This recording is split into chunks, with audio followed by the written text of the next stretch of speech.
Как жителя республики, да, и, конечно же, как общественного помощника по защите прав предпринимателей. На сегодняшний день вот меня интересует такой вопрос, Матвей Иванович, к вам, да? Каким образом вы считаете должны искоренить нелегальный бизнес по продаже алкогольной продукции?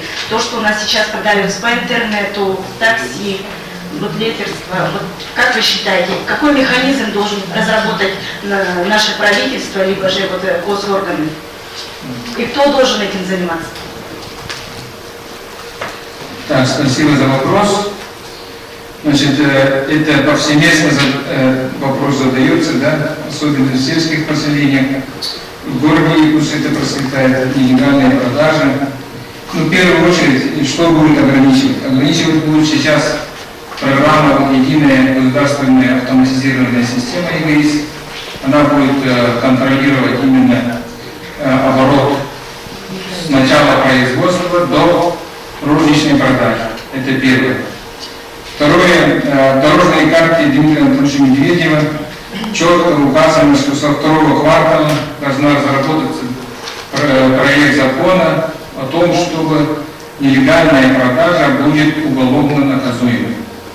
Если напомнить, в данное время штраф за нелегальную продажу от 1500 до 5000. Это, конечно, не действует. А когда будет уголовное преследование, то это очень серьезно. На сегодняшний день панацеи не имеется. Но здесь хочется отметить, что те же бутлегеры, они же приобретают спиртные напитки у вас. Кого? Предприниматели в дневное время службы.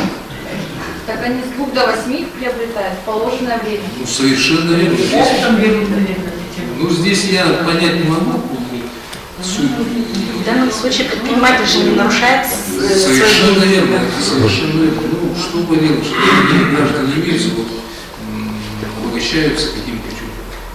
Однако здесь я думаю, что надо все-таки бороться не с алкоголизмом, а с трезвостью. То есть